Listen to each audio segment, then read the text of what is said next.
43 brass nameplates lined the walls of the trophy room, each one marking a human head that had been mounted and preserved like a prized deer. Every single plaque contained a name, a date, and a hunting difficulty rating, as if human beings were nothing more than game animals to be cataloged and displayed. What Union soldiers discovered in the basement of the Holloway plantation on March 15, 1862, would haunt them for the rest of their lives and reveal that some forms of evil are so methodical and calculated that they challenge everything we think we know about human nature. Before we dive into the story, make sure to hit that like button and subscribe so you don't miss more shocking stories tomorrow. Also, drop a comment letting me know where you're watching from and what time it is there.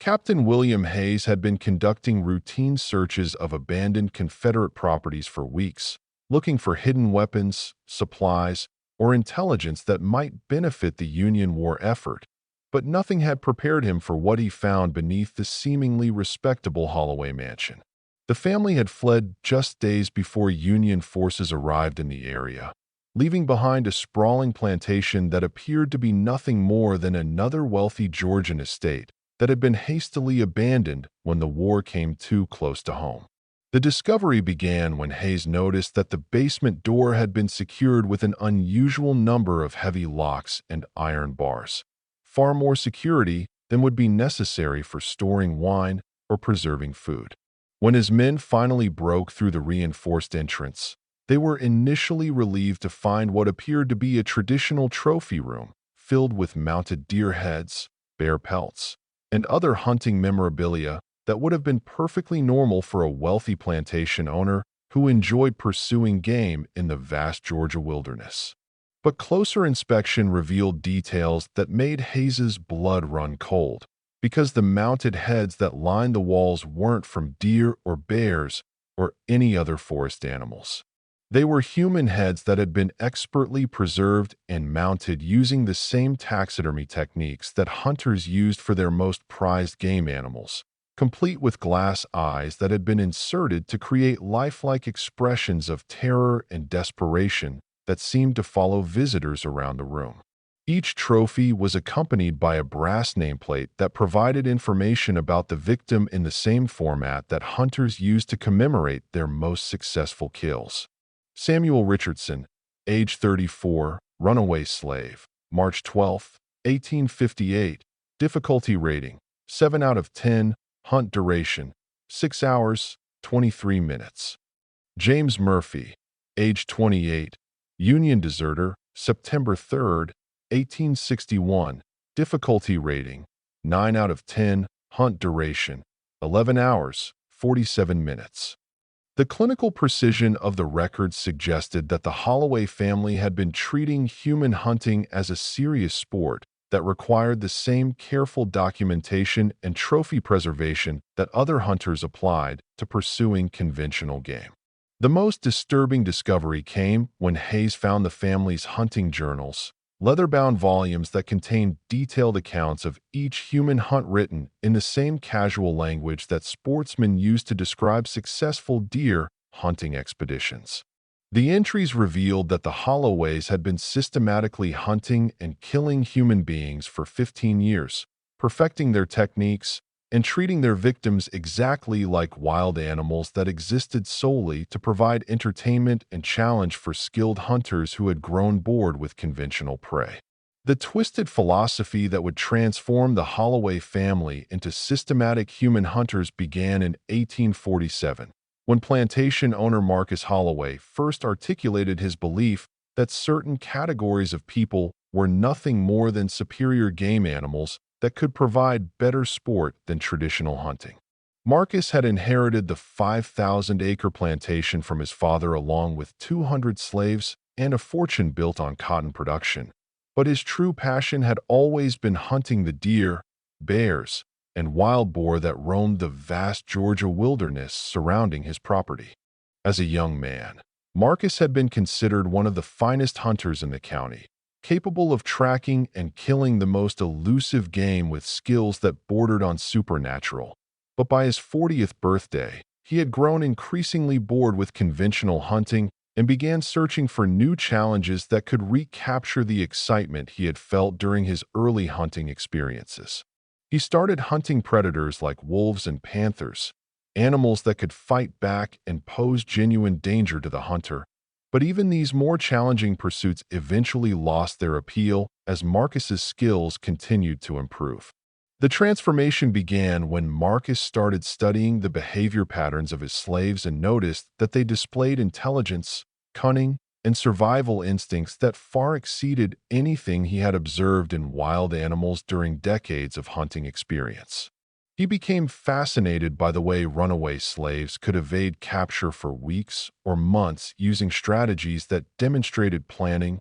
reasoning, and adaptability that no deer or bear could ever match. And he began to wonder what it would be like to hunt prey that could think and plan and potentially outsmart even the most skilled human hunter. Marcus's philosophy evolved gradually over several months as he convinced himself that certain humans were fundamentally different from civilized people and represented a form of advanced game animal that could provide the ultimate hunting challenge. He developed elaborate theories about racial hierarchy and natural law that justified treating some people as prey animals, using the same intellectual frameworks that other plantation owners used to rationalize slavery, but extending them to their logical extreme in ways that even his contemporaries would have found horrifying. The family's wealth and geographic isolation provided the perfect conditions for Marcus to experiment with his theories without outside interference or moral constraints that might have prevented a less powerful man from acting on such twisted impulses.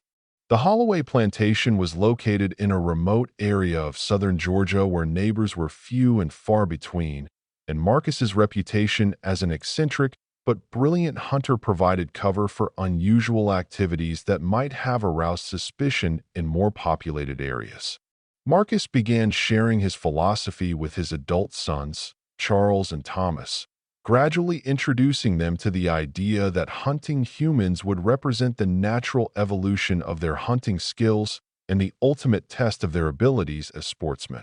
He presented human hunting as a family tradition that would set them apart from ordinary hunters and establish their superiority over men who were satisfied with pursuing mere animals, appealing to their pride and competitive instincts in ways that made his proposals seem reasonable rather than monstrous. The family's transition from theory to practice was carefully planned and methodically executed, with Marcus spending months developing the techniques, equipment, and safety protocols that would be necessary for hunting intelligent prey without getting caught or leaving evidence that could connect them to disappearances. He treated the preparation for human hunting with the same seriousness that other hunters applied to organizing expeditions for dangerous game, recognizing that hunting humans would require entirely new skills and strategies that went far beyond anything he had learned during decades of conventional hunting. The transformation of the Holloway plantation into a human hunting preserve required 3 years of careful planning and construction that turned 5,000 acres of Georgia wilderness into an elaborate death trap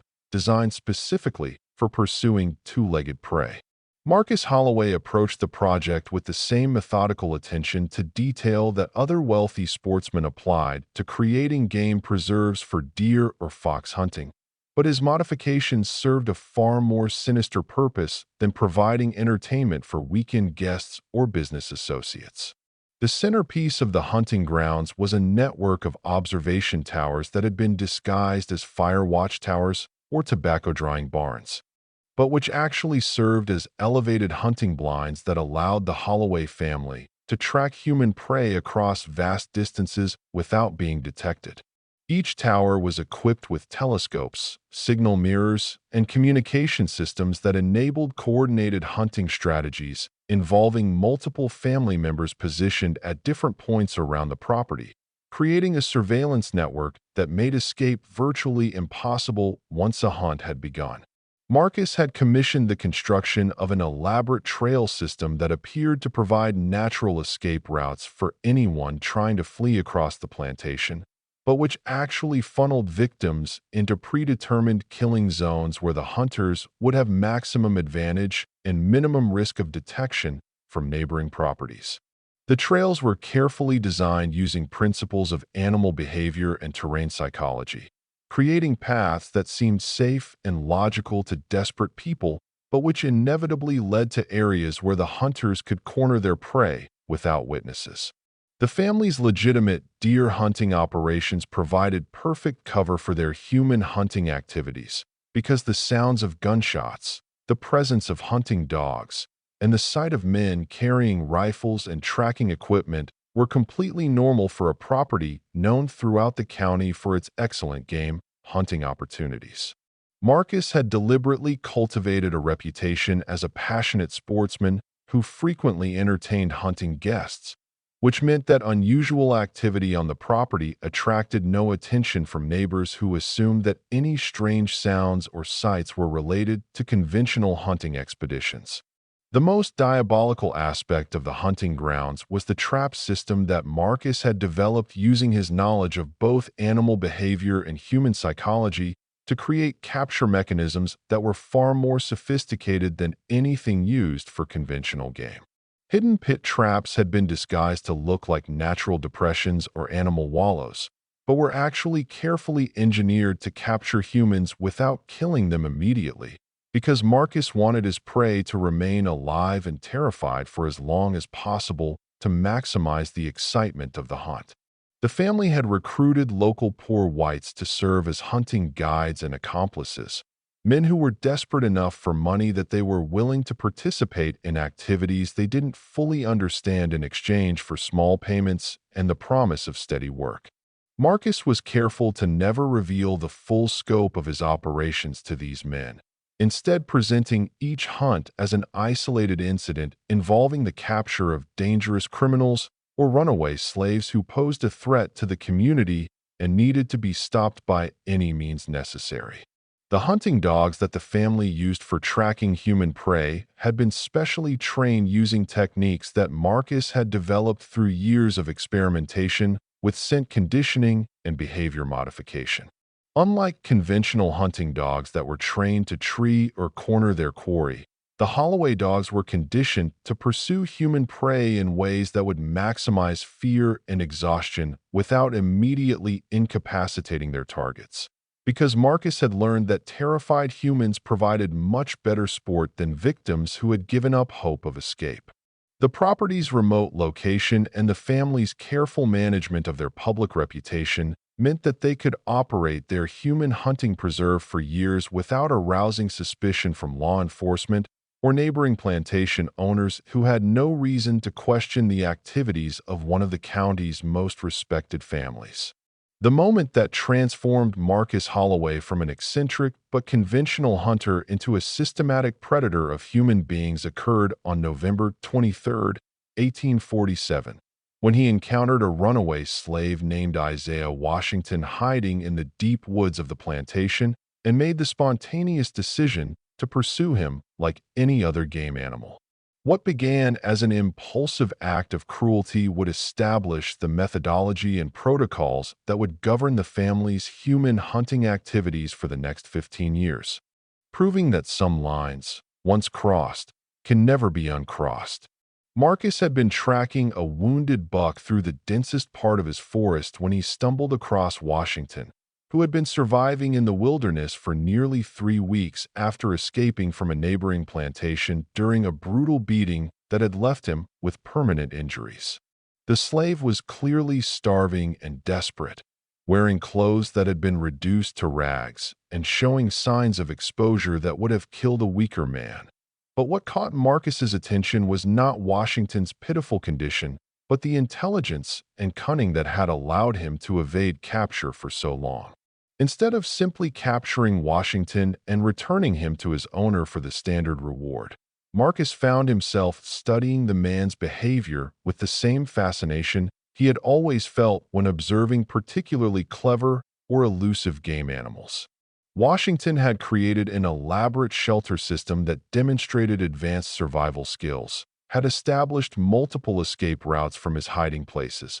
and had developed strategies for obtaining food and water that showed a level of planning and adaptation that impressed even Marcus's experienced hunter's eye. The idea of pursuing Washington as prey rather than simply capturing him emerged gradually as Marcus watched the slave's desperate attempts to remain hidden while simultaneously gathering information about potential escape routes off the plantation. Marcus realized that he was witnessing survival instincts and intelligence that far exceeded anything he had ever encountered in wild animals, and he began to wonder what kind of challenge this man would provide if he were given a sporting chance to escape while being actively hunted by a skilled predator.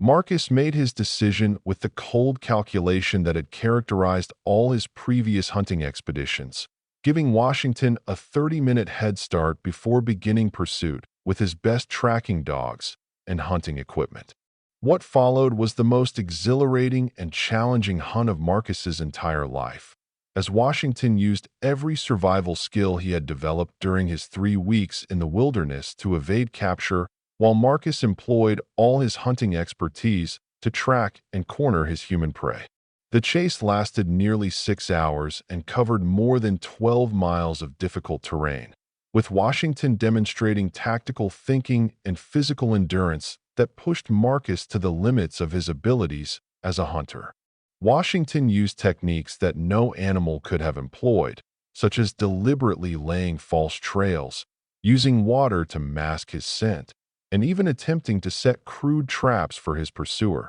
strategies that transformed the hunt from a simple pursuit into a complex battle of wits between two intelligent adversaries. When Marcus finally cornered Washington in a rocky ravine where escape was impossible, he experienced a rush of triumph and satisfaction that was unlike anything he had ever felt during conventional hunting. The knowledge that he had outmaneuvered and defeated an intelligent opponent who had been fighting for his life created an addictive sense of superiority and accomplishment that immediately made all his previous hunting achievements seem pale and meaningless by comparison. The killing itself was almost anticlimactic after the intensity of the chase, but Marcus treated Washington's death with the same ritualistic respect that he had always shown to his most prized game animals, carefully preserving the head as a trophy and recording the details of the hunt in his journal with the same meticulous attention to detail that characterized all his hunting documentation.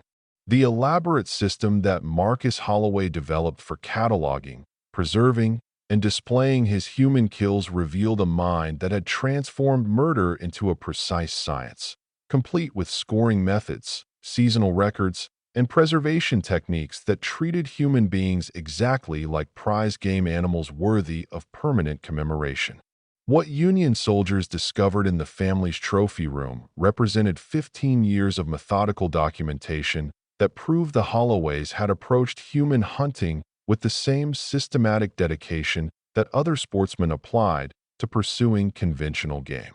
The centerpiece of the trophy system was a collection of leather-bound hunting journals that contained detailed records of every human hunt the family had conducted since Marcus's first kill in 1847. Each entry followed the same format that Marcus had used for documenting his conventional hunting expeditions, but adapted to record the unique challenges and characteristics of hunting intelligent prey that could think, plan, and adapt during pursuit. The journals contained maps showing the route of each chase, weather conditions that affected tracking, and detailed descriptions of the strategies employed by both hunters and prey during the pursuit. Marcus had developed a sophisticated scoring system that rated each human kill based on factors such as the difficulty of the initial capture, the duration and complexity of the chase, the survival skills demonstrated by the prey, and the level of challenge provided to the hunters. Runaway slaves who had been living in the wilderness for extended periods received higher difficulty ratings than newly escaped individuals, while Union deserters who possessed military training earned maximum scores for their tactical knowledge and combat experience that made them far more dangerous than civilian prey. The preservation of human trophies required techniques that went far beyond conventional taxidermy, because Marcus wanted his displays to capture not just the physical appearance of his kills, but also the psychological state of his victims at the moment of death. He had taught himself advanced preservation methods that allowed him to maintain realistic facial expressions of terror and desperation, creating displays that served as permanent reminders of his triumph over intelligent adversaries who had fought desperately for their lives. Each trophy was accompanied by a brass nameplate that provided essential information about the victim and the hunt, including the prey's name when known, estimated age, background information, difficulty rating, hunt duration, and date of kill. Marcus treated these nameplates as permanent historical records that would allow future generations of his family to study and appreciate the evolution of their hunting techniques over time, creating a legacy of systematic murder that he viewed as his greatest contribution to the sport of hunting. The family had established seasonal preferences for human hunting that reflected both practical considerations and sporting traditions, with spring and fall representing peak hunting seasons when weather conditions favored extended pursuits and prey animals were most likely to be moving through the area. Marcus had observed that human prey demonstrated different behavioral patterns depending on the season, with winter hunts providing the additional challenge of tracking victims who were struggling against both human pursuers and harsh environmental conditions that could kill them even if the hunters failed. The trophy room itself had been designed as a shrine to the family's hunting accomplishments, with carefully controlled lighting that highlighted the preserved faces of their victims and created an atmosphere of reverence that Marcus felt was appropriate for commemorating such extraordinary hunting achievements. Visitors to the room would be surrounded by the evidence of 43 successful human hunts, each representing a victory over intelligent prey that had provided challenges impossible to find in the conventional hunting world.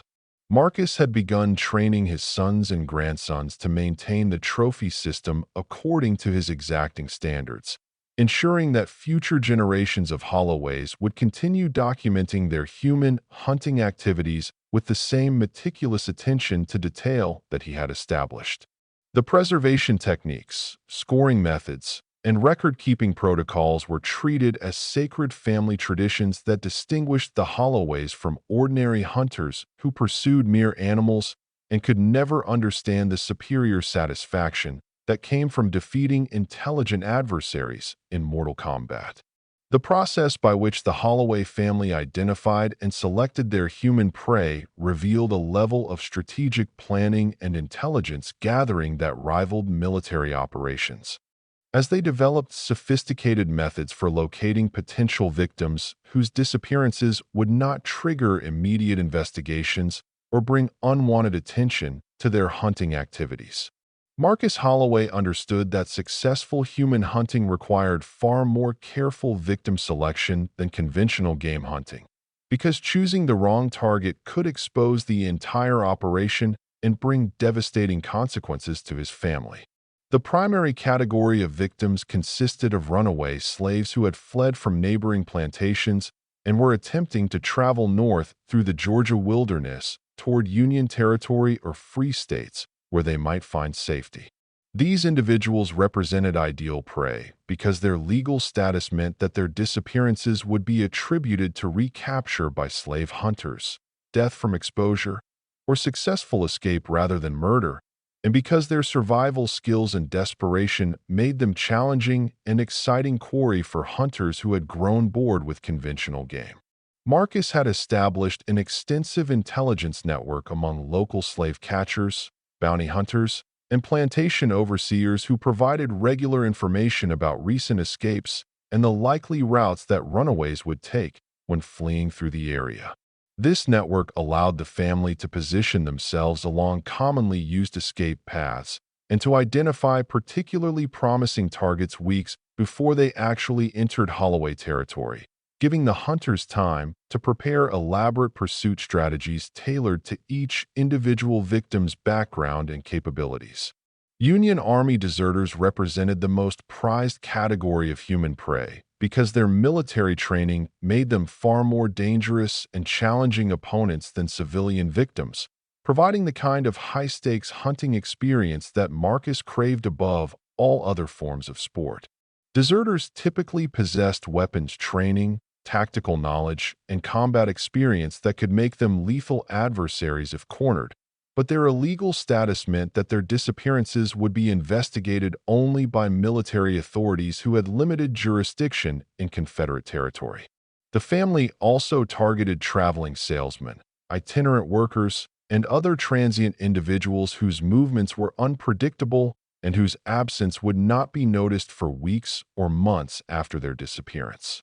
Marcus had learned to identify these potential victims by monitoring the roads that passed near his property and by cultivating relationships with local innkeepers and merchants who could provide information about strangers passing through the area with valuable goods or significant amounts of cash. Marcus had developed detailed criteria for evaluating potential victims based on factors such as their physical condition, apparent intelligence, survival skills, and the likelihood that their disappearance would trigger serious investigation. He preferred targets who appeared capable of providing extended and challenging pursuit, but who lacked the social connections or legal status that would bring law enforcement attention to their fate if they vanished without a trace. The timing of victim selection was coordinated with seasonal hunting patterns and family schedules, with Marcus preferring to conduct human hunts during periods when conventional hunting activities would provide cover for unusual sounds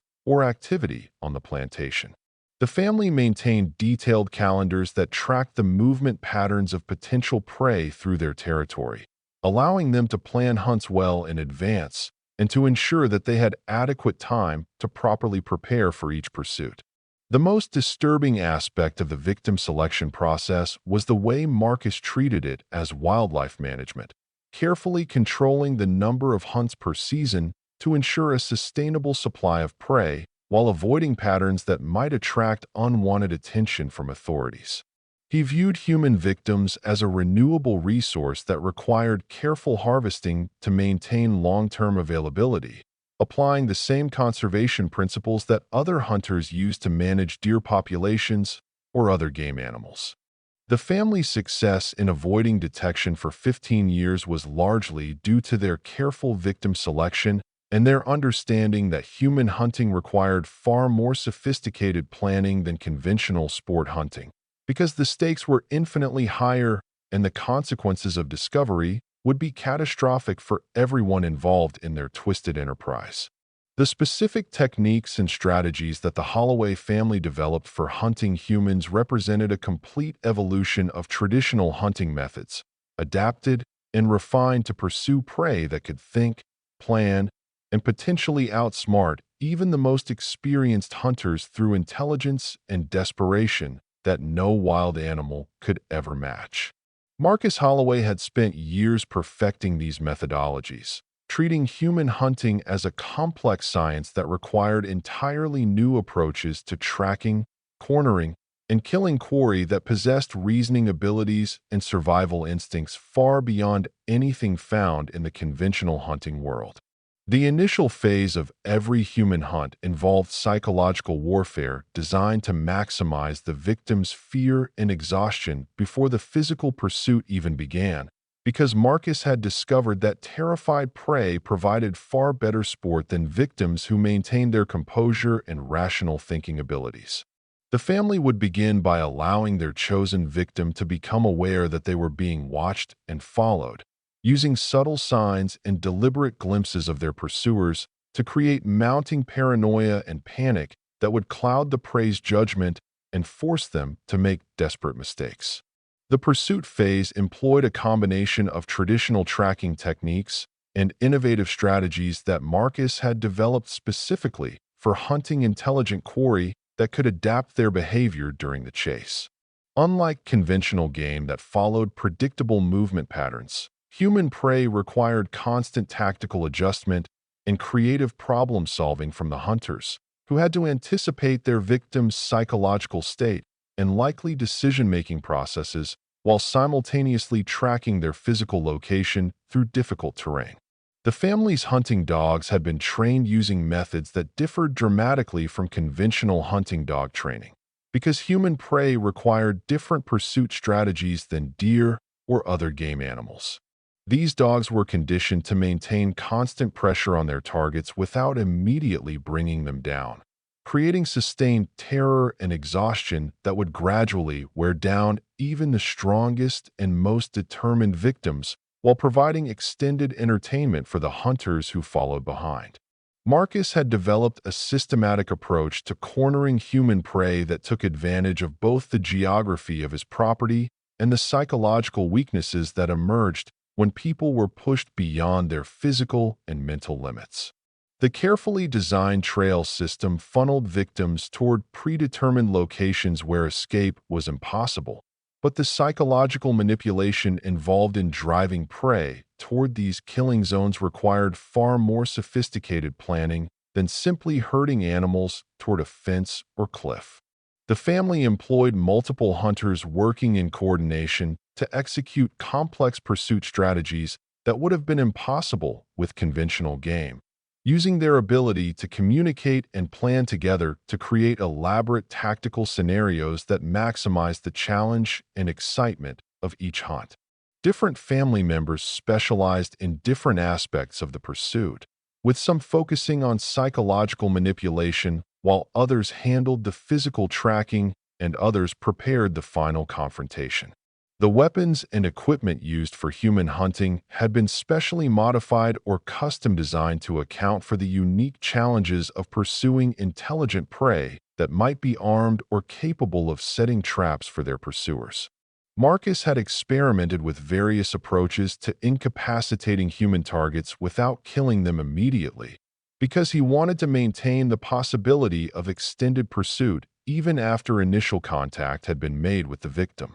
The duration of human hunts was carefully controlled to maximize the entertainment value while ensuring that the prey remained capable of providing continued sport throughout the entire pursuit. Marcus had learned through experimentation that human victims could maintain their effectiveness as quarry for much longer periods than conventional game animals, but that extended hunts required careful management to prevent the prey from either escaping or becoming too exhausted to continue providing adequate challenge. The killing phase of each hunt was treated as the climactic moment that justified all the preparation and pursuit that had preceded it, with Marcus insisting that the final confrontation between hunter and prey should provide a satisfying conclusion to what might have been hours or even days of sustained pursuit through the Georgia wilderness. The systematic involvement of every member of the Holloway family in their human hunting activities revealed how a twisted ideology could corrupt an entire family unit across multiple generations, with each person finding their own role in the murderous enterprise that had become the central organizing principle of their lives. Marcus Holloway had deliberately structured the family's participation to ensure that human hunting would continue long after his death, creating a legacy of systematic murder that bound his descendants together through shared guilt and mutual dependence on maintaining their terrible secrets. Marcus's wife, Eleanor, served as the family's intelligence coordinator and record keeper, maintaining the detailed journals and correspondence networks that allowed the family to identify potential victims and track their movements through the Georgia wilderness. Eleanor had initially been horrified by her husband's activities, but 15 years of gradual involvement had transformed her into an enthusiastic participant who took pride in the sophisticated planning and execution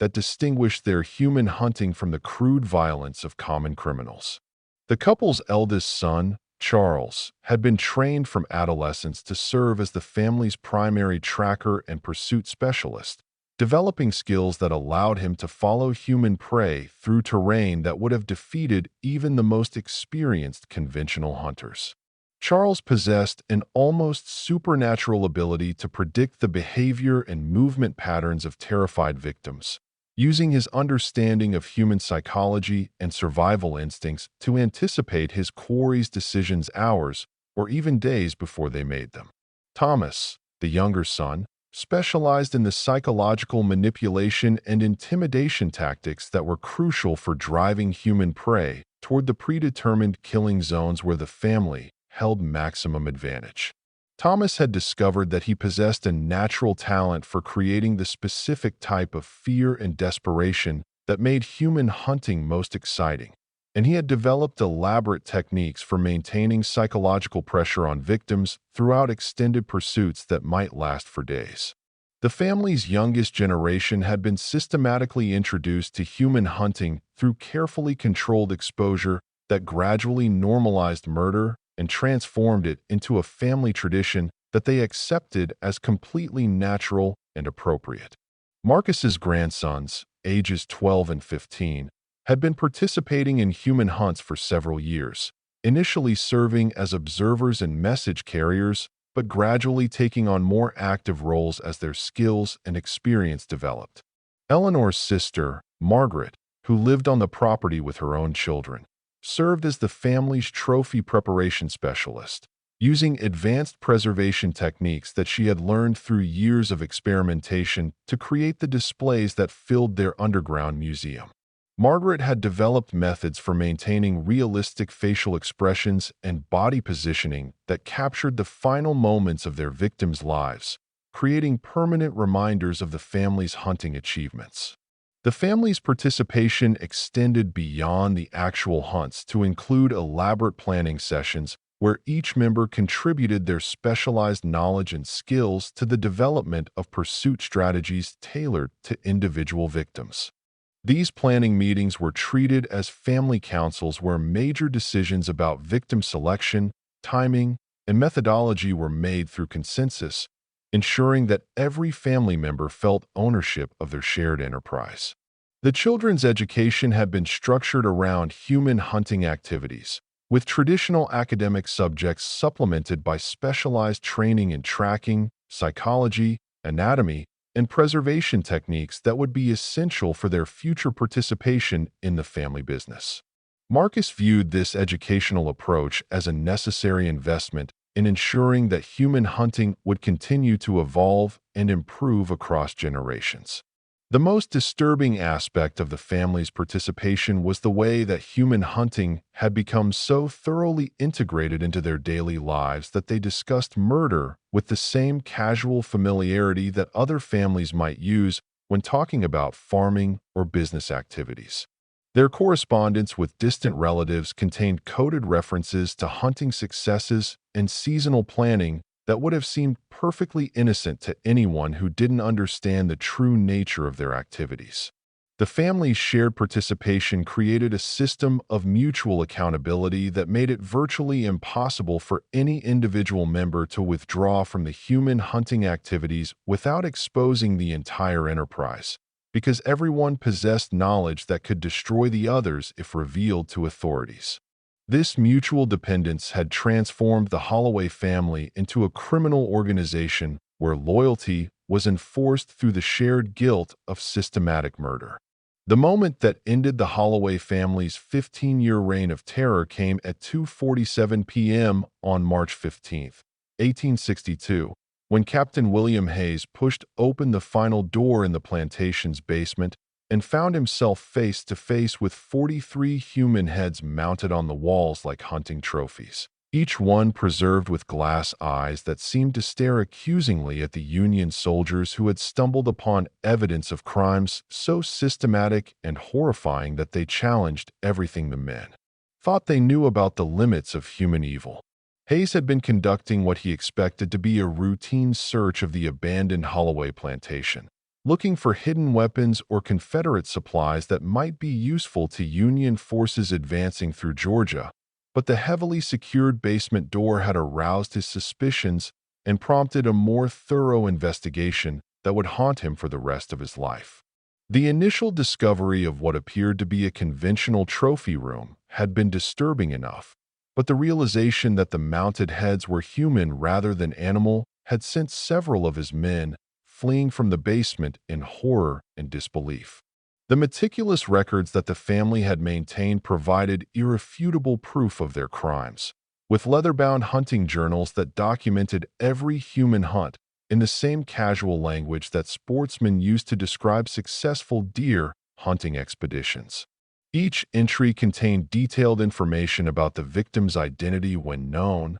the duration and difficulty of the pursuit, and clinical observations about the effectiveness of different hunting techniques that revealed minds completely devoid of normal human empathy or moral restraint. The brass nameplates beneath each mounted head told the stories of 43 individuals who had been hunted and killed like wild animals, including runaway slaves who had been pursuing freedom, Union deserters who had been fleeing the horror of war, and innocent travelers who had simply been in the wrong place at the wrong time when the Holloway family was planning their next hunt. The precision and formality of these memorial plaques demonstrated that the family had treated murder as a serious sport worthy of permanent commemoration. Captain Hayes found himself overwhelmed by the scope and systematic nature of the crimes that the evidence revealed, because the Holloway family had been operating their human hunting preserve for 15 years without arousing any suspicion from local authorities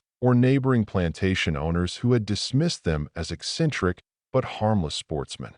The sophistication of their operations and the careful planning evident in every aspect of their activities proved that they had been treating human hunting as a serious business enterprise rather than a series of impulsive criminal acts. The discovery of the family's specialized hunting equipment revealed the extent to which they had adapted conventional hunting techniques for pursuing human prey, with modified weapons, custom-designed traps, and specially trained hunting dogs that had been conditioned to track and pursue human beings with the same efficiency that other hunting dogs showed when pursuing deer or foxes. The technical innovation evident in this equipment demonstrated that the family had been continuously refining their methods based on years of practical experience. The most chilling discovery came when Hayes found the family's correspondence with other wealthy plantation owners, containing coded references to hunting activities that suggested the Holloways might not have been the only family in the region engaging in human hunting for sport. These letters hinted at a broader network of individuals who shared similar interests and who might have been exchanging information about techniques, victims, and seasonal hunting opportunities. The psychological impact of the discovery on Hayes and his men was immediate and devastating, with several soldiers requiring medical attention for shock and others refusing to continue the search after witnessing the evidence of such systematic cruelty. The captain realized that he was looking at proof of crimes that went far beyond anything covered by conventional military law or civilian justice, because the Holloway family had essentially created their own private killing ground where they had been murdering people for entertainment for more than a decade. The immediate challenge facing Hayes was determining how to handle evidence of crimes so horrific that reporting them through normal channels might cause panic among Union forces and civilian populations who were already struggling with the trauma and uncertainty of civil war. The discovery of the Holloway trophy room represented a level of evil that most people would refuse to believe without seeing the evidence firsthand, and Hayes understood that his report would need to be carefully crafted to convey the seriousness of the situation without creating broader social disruption. The final chapter of the Holloway family's murderous legacy unfolded with swift and brutal justice that reflected the wartime conditions under which their crimes were discovered, as Union forces tracked down and captured the fleeing family members within 72 hours of finding their trophy room and executed them without trial under military authority that brooked no delay for conventional legal proceedings.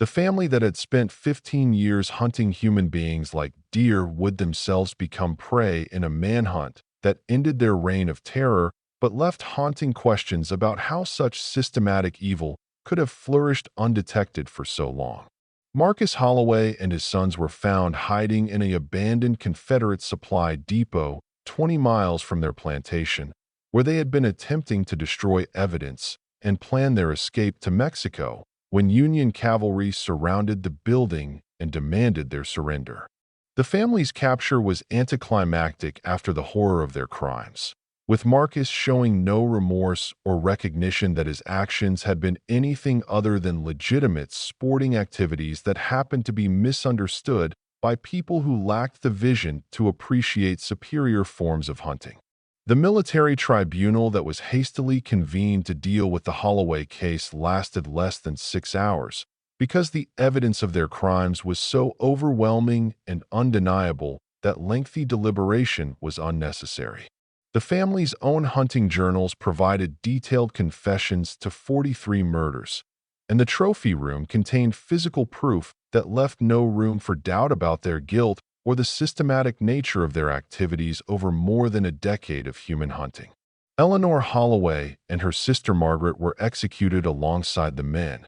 because their extensive participation in victim selection, hunt planning, and trophy preparation made them equally responsible for the family's crimes despite their attempts to claim that they had been coerced into cooperation by male family members. The Union officers who presided over their execution understood that the entire family had been corrupted by their shared enterprise, and that mercy would be inappropriate for crimes of such magnitude and deliberate cruelty. The decision to suppress most details of the Holloway case was made at the highest levels of Union command, because military leaders feared that publicizing the full scope of the family's crimes might inspire copycat killings or undermine public morale during a war that had already exposed Americans to unprecedented levels of violence and brutality. Official records were sealed and classified, with only sanitized versions of the story being released to explain the family's execution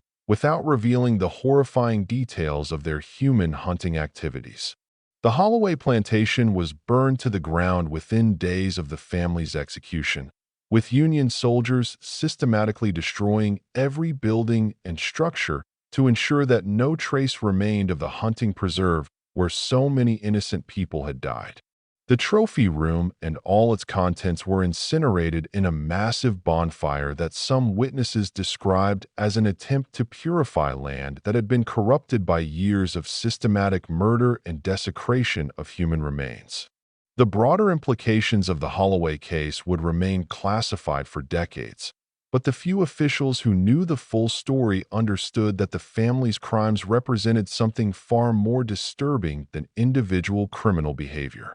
Their ability to operate undetected for 15 years while maintaining their reputation as respectable members of the community revealed fundamental weaknesses in the social and legal systems that were supposed to protect vulnerable people from such predatory behavior. The legacy of the Holloway family's crimes extended far beyond their immediate victims, because their story demonstrated how the dehumanization inherent in slavery could be extended to its logical extreme by individuals who were willing to treat certain categories of people as nothing more than game animals. Their systematic approach to human hunting represented the ultimate expression of racial ideology and social hierarchy taken to conclusions that even most slaveholders would have found horrifying. The unmarked graves where the Holloway family was buried became a closely guarded secret, because Union authorities feared that their final resting place might become a shrine for individuals who shared their twisted philosophy about human hunting and racial superiority. The location of their graves was known only to a handful of military officers who took the information to their own graves rather than risk creating a pilgrimage site for future monsters. The 43 victims of the Holloway family's human hunting activities were never properly identified or given decent burial, because the family's records were incomplete and many of their victims had been people whose disappearances went unnoticed by a society that placed little value on the lives of runaway slaves, military deserters, and transient workers who existed on the margins of respectable civilization.